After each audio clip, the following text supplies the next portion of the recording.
waste your time. I wasn't planning on it.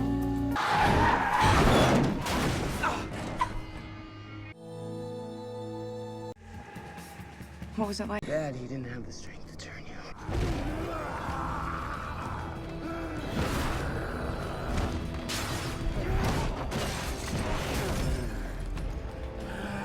The Twilight saga gave us one of the greatest love triangles in movie history.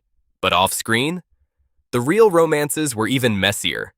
From a chemistry read that happened on the director's actual bed to a secret crush that lasted an entire franchise and a boy band ex-girlfriend scandal that divided two fandoms, the Twilight set was basically a supernatural dating show that nobody signed up for.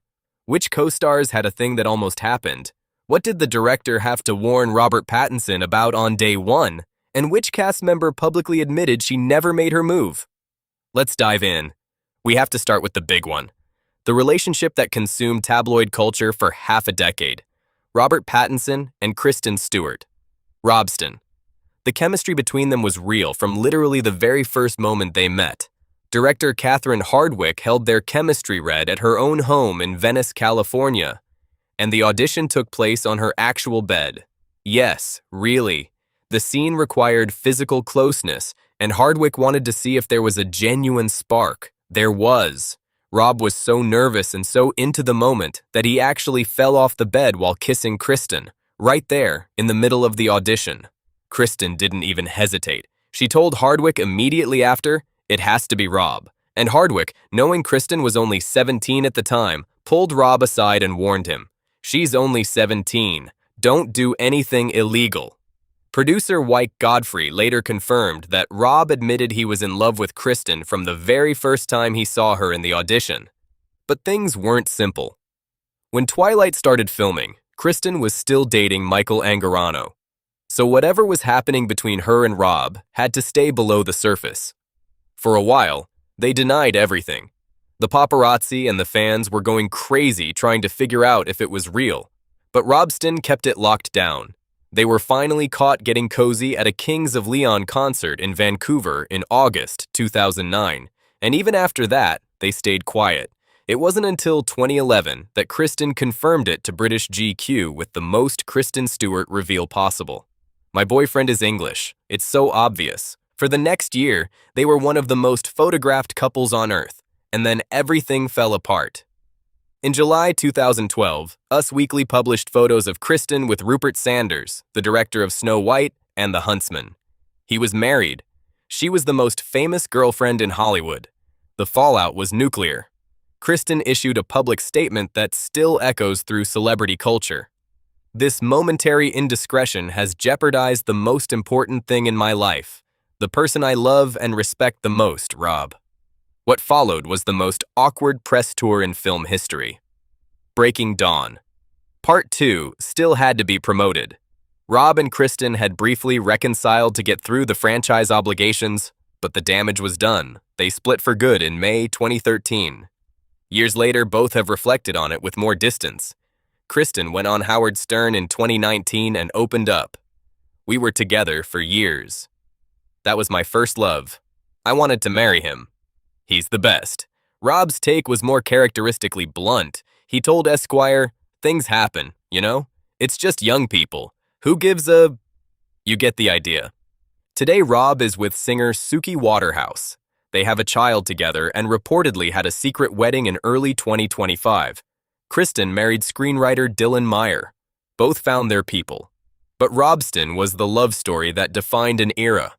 Now let's talk about a relationship that almost happened. Nikki Reed and Kellen Lutz played Rosalie and Emmett, the married Cullen couple, and fans were absolutely convinced they were together in real life. The red carpet chemistry was undeniable. But here's the truth. They never actually dated. Kellen admitted this himself on Ashley Greene's podcast, The Twilight Effect, in 2022, and what he said was surprisingly candid. "I'm actually kind of surprised her and I didn't date throughout all this. She had soft lips. I remember that. It was a good kiss. Sensual. So the man publicly acknowledged the chemistry was real, the kisses were good, and he's genuinely puzzled that nothing happened. They were best friends who occasionally leaned into the will they won't they for the fans, but somehow it never crossed the line. one of the great unsolved mysteries of the Twilight set. Before we go deeper into the secret romances, make sure you're subscribed so you don't miss our other videos on the Twilight cast. Now here's one that might surprise you. Ashley Greene had a massive crush on Jackson Rathbone. She played Alice Cullen. He played Jasper Hale. On screen, they were an inseparable vampire couple. Off screen, Ashley was quietly pining. She admitted it herself on her podcast in 2022. I had a big old crush on Jackson Rathbone. He's a Southern gentleman. If he did know, he just wasn't into me. That last part is heartbreaking. Ashley genuinely didn't know if Jackson was aware of her feelings, and she acknowledged that she struggled to separate on-screen chemistry from real-life attraction. It's understandable. When you're spending every day pretending to be in love with someone who also happens to play guitar on set between takes, feelings are going to get complicated. Jackson apparently played music constantly during downtime, which Ashley cited as the thing that made her fall for him, but he remained just a friend, the crush that the entire Twilight fandom never knew about. Now let's talk about the vampire crossover that actually did happen, Nikki Reed and Ian Somerhalder. Now Ian wasn't in Twilight, he was Damon Salvatore from the Vampire Diaries. But when he and Nikki got together in 2014, it created the ultimate vampire power couple and an absolute firestorm from fans. The drama was immediate. Nikki had recently divorced singer Paul McDonald. Ian had recently broken up with Nina Dobrev, his Vampire Diaries co-star. And here's the thing that made it messy. Nikki and Nina were friends. The internet basically divided into two armies, Nikki fans versus Nina fans. The Vampire Civil War, as it was called, raged for years. It didn't help that the timeline was fuzzy. Did Nikki and Ian get together before her divorce was fully finalized?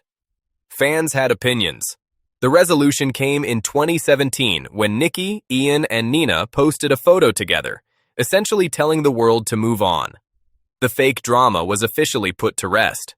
Today, Nikki and Ian are married with 2 children and live a quiet life on a farm, about as far from Hollywood chaos as you can get.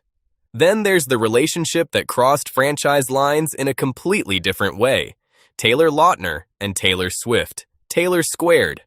They met on the set of Valentine's Day in 2009, and for a brief window, they were the most adorable young couple in Hollywood. It didn't last, but it did produce one of the most famous songs in Taylor Swift's discography. Back to December is confirmed to be about Lautner. It's one of the only songs where Swift actually apologizes to an ex. In 2023, Lautner joked on TikTok about being the only ex she ever said sorry to in a song.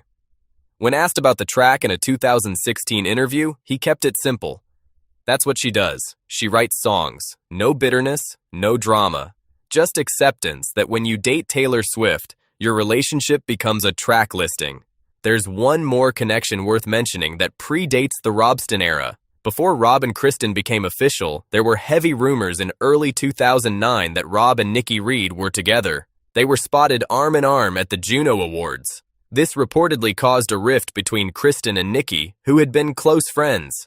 Whether anything actually happened between Rob and Nikki has never been confirmed, but the timing and the aftermath suggest it was more than nothing. It's one of those Twilight secrets that the cast has never fully addressed. And then there's the bigger picture. Catherine Hardwicke described the Twilight set as feeling like high school on steroids. Everyone was young, everyone was beautiful, and they were all trapped together in remote hotels in Portland and Vancouver for months on end. It was a recipe for exactly the kind of romantic chaos that actually happened. The media ran wild with it, of course. The so-called Twilight curse became a narrative, the idea that every relationship born on that set was doomed to end in public heartbreak. Robsten, Taylor Squared. Even the friendships were tested by the proximity and the pressure. Kristen herself later acknowledged the toll it took. She told T Magazine that her relationship with Rob became a product for the franchise, something the marketing machine could leverage. And eventually, that made her want to vomit. Strong words. But when you're 19 years old and your love life is being used to sell movie tickets, it's hard to separate what's real from what's performance. Rob and Kristen were also so relentlessly hounded by paparazzi that they once stayed inside a hotel room for days, eating nothing but pizza, just to avoid being photographed together. That's not a love story from a movie. That's two people trying to protect something private while the entire world watches. Looking back, the Twilight romances are a fascinating snapshot of what happens when you take a group of young, talented, ridiculously attractive people and put them inside a franchise that's literally about forbidden love. The lines between fiction and reality were always going to blur, and for better or worse, they did. Which Twilight romance surprised you the most? And do you think Ashley Greene should have told Jackson Rathbone how she felt?